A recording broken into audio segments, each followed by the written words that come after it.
তামিম ইসলাম বলছেন ভাই এবার বিপিএল হওয়ার সম্ভাবনা কতটুকু, তবে বোর্ড প্রেসিডেন্ট তামিম ইকবাল বলেছেন কিন্তু যদি নেগেটিভিটি থাকে, সম্ভব না হয় এবছর বিপিএলটা তারা করবেন না। কেন করবেন না মাহমুদ? আপনি চিন্তা করেন যে সবশেষ 5 বছর 7 বছর 8 বছর তামিম নিজেও যখন খেলতেন বিপিএলটা কেন আন্তর্জাতিক মিডিয়ায় আসতো যে অমুক প্লেয়ার হয়তো তার টাকাটা পান নাই, নানান অনিয়ম, এসব কারণেই কিন্তু আসছে। তো বিপিএল আলটিমেটলি হয়তো আমাদেরকে কয়েকজন ক্রিকেটার উপহার দিয়েছে, কিন্তু অনেক বেশি নিন্দাও দিয়েছে। আপনার কি তাই মনে হয় না?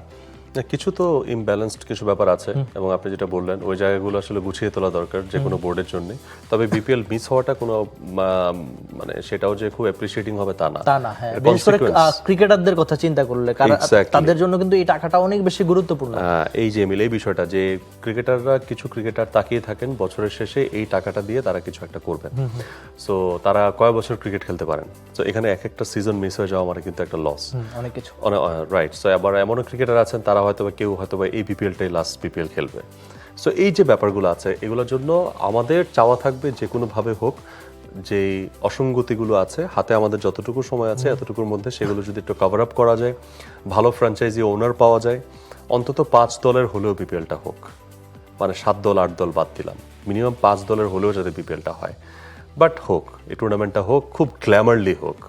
হ্যাঁ, একদম। বিপিএল আমাদের তো নিজেদের টুর্নামেন্ট, আমরা অনেক বেশি ওন করি। আরেকটা ব্যাপার যে একজন ক্রিকেটার, শুধু একজন ব্যাটারের কথা চিন্তা করেন, তিনি হয়তো ওই জাতীয় দলের কেন্দ্রীয় চুক্তিতে নাই, এখন কেন্দ্রীয় চুক্তিতে তো আর সবাই থাকবেও না। আপনি 25-30 জনের কথা চিন্তা করেন, তারা হয়তো অনেক বেশি টাকা কামায়, আমরা ওই টাকাগুলো দেখি, কিন্তু এর বাইরে তো অনেক ক্রিকেটার রয়েছে যারা কিনা আপনি একটা ভালো ব্যাট কিনতে যাবেন 80,000 1 লাখ টাকা লাগবে।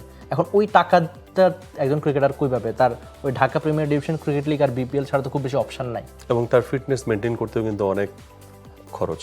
মানে একটা ক্রিকেটটা কিন্তু একটা খরচের খেলা। আপনি দেখেন এখানে প্রত্যেকটা গিয়ার এক্সপেন্সিভ, প্রত্যেকটা গিয়ার। একটা হেলমেট, ভালো একটা হেলমেট কিনেন সেখানেও অলমোস্ট আপনার মানে মিনিমাম 30,000-এর উপরে যাবে। আপনি একটা বল কিনেন, একটা বল 16,000 20,000। আপনি একটা ব্যাট কিনেন, একটা ভালো ব্যাট 1 লাখ টাকার মতো চলে যায়। গ্লাভস কিনেন, যাই কিনেন, all the things are expensive. So মানে এই কথাগুলো আসলে আসা এই কারণেই যে এক একটা টুর্নামেন্টের দিকে আমাদের ক্রিকেটাররা তাকিয়ে থাকেন এই টুর্নামেন্টটা কবে আসবে। সো এটা না হোক, এটা আমরা চাই না। অসঙ্গতিগুলো দূর হয়ে যাক, সেটাই আমাদের চাওয়া। আসিফ তিনি কমেন্ট করেছেন নাহিদকে টি-20 থেকে খেলাতেই হতো, বিকল্প কি কেউ ছিল না? সামনেই তো অস্ট্রেলিয়ার সাথে খেলা, এখন সেই ইনজুরিতে এটা কিভাবে দেখেন? এটা নিয়ে আমরা অলরেডি কথা বলেছি। আমার মনে হয় যে এটা এখন আর আমরা না বলি, এটা একদম ডিটেইল আমরা কথা বলেছি আমাদের শোতে। সো পরের কমেন্টটা হচ্ছে জাহিদুল ইসলাম। For more updates, subscribe to our YouTube channel and click on the bell icon. Follow us on Facebook and Instagram.